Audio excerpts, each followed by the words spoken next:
Yani tumebakisha wiki mbili kupokea mwezi mtukufu wa Ramadhani, na kila kitu kinahitajia maandalizi. Zile rahma za Mwenyezi Mungu Subhanahu wa Ta'ala unazipata kwa kiwango cha maandalizi yako. Yani kila maandalizi yakiwa makubwa na kiwango unachokipata ni kikubwa. Sisi la kusikitisha, maandalizi yetu mara nyingi huwa ni maandalizi ya kimwili. Yani tutaanza kutafuta kaki za sambusa, tutafute ngano za shurba, tutafute vyakula yani vya kujenga mwili, lakini maandalizi ya kiroho, maandalizi ya kinafsi huwa na hakuna kitu ambacho kwamba ni kizuri zaidi kwa kupokea mwezi mtukufu wa Ramadhani kama tauba. Tauba ndio hatua ya kwanza mtu takikana ujiandae ili upate kuingia katika mwezi wa Ramadhani ukiwa msafi, ili upate rahma za Mwenyezi Mungu Subhanahu wa Ta'ala zipate kuteremka katika moyo wako kwa wingi. Madhambi yanapoingia katika moyo na uchafua ule moyo, nafasi inayobakia pengine ni ndogo, nyingi inatekwa na madhambi. Kama alivyosema Mtume, mtu akifanya dhambi linaingia tone leusi katika moyo wake, ndio ile badrana ala kulubihim alitaja Mwenyezi Mungu Subhanahu wa Ta'ala katika Al-Qur'an Al-Karim. Kila madhambi yakizidi na ule weusi wazidi katika ule moyo nafinika. Kwa hivyo hatua ambayo kwamba ni muhimu tuichukue kuanzia sasa ni kuleta tauba, na Mwenyezi Mungu Subhanahu wa Ta'ala ameamrisha katika Al-Qur'an Al-Karim akasema, watubu ila Allahi jami'an ayyuhal mu'minun la'allakum tuflihun. Wataka kufaulu katika akhira, leta tauba. Rudi kwa Mwenyezi Mungu Subhanahu wa Ta'ala, umuombe msamaha kwa kila lile ambalo kwamba la makosa umelifanya, na Mwenyezi Mungu anawapenda wenye kutubia. Ndio maana katika Al-Qur'an Al-Karim akasema, inna Allaha yuhibbu at-tawwabina wa yuhibbu al-mutatahhirin. Mwenyezi Mungu anapenda wenye kukithirisha tauba. Mwanadamu ni mwenye kukosea sana. Umekosea leo, leta tauba, futa yale madhambi. Umekosea mara ya pili, leta tauba. Na tauba, ndugu zangu, si maneno kwa ulimi. Mtu aweza kusema tubtu ila Allah, ukatamka maneno lakini vitendo vyako vikakhalifu maneno yako.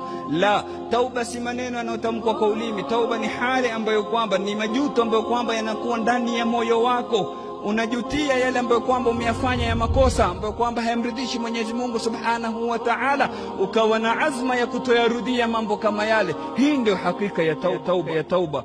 Mmoja amekuja kwa mmoja katika mashaikh, anamwambia, mimi nimefanya maasi kila sampuli, je, naweza kutubia? Nikitubia Mwenyezi Mungu ataikubali tauba yangu? Shekhe mwambia, ukitubia kikweli Mwenyezi Mungu atakubali, milango yake iko wazi, anampokea mwenye kutubia. Yule bwana amwambia, lakini mimi nimefanya yasofanyika, nimefanya kila sampuli ya madhambi. Amwambia, ukitubia Mwenyezi Mungu atakutakabalia. Yule bwana akafurahi, akaondoka akiwa na furaha, ajua atasamehewa madhambi yake. Alipofika mlangoni, aligeuza njia, akarudi tena kwa shekhe. Akirudi uso umebadilika, aliondoka uso una furaha, amerudi uso umegeuka, una raha kabisa. Amekuja namuuliza shekhe, nilipokuwa na muasi Mwenyezi Mungu, nilipokuwa nafanya ile maasi, Mwenyezi Mungu alikuwa akiniona?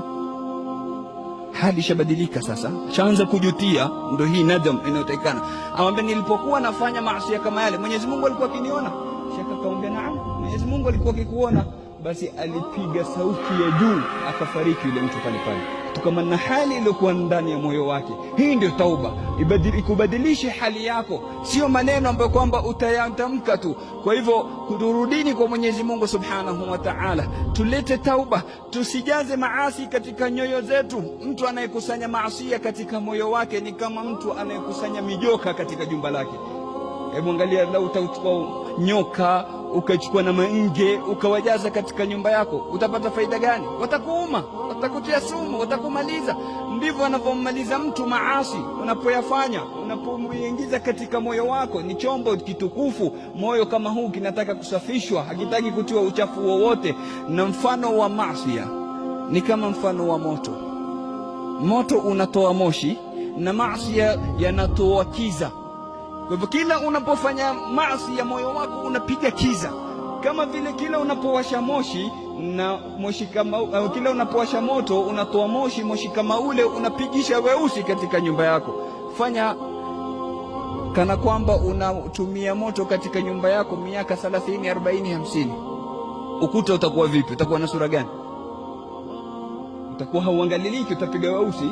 Basi ndivyo athari ya maasi katika moyo. Wewe wafanya maasi ya miaka 10, 20, 30, wala hutubii wala hurudi kwa Mwenyezi Mungu, moyo ule utakuwa sampuli gani?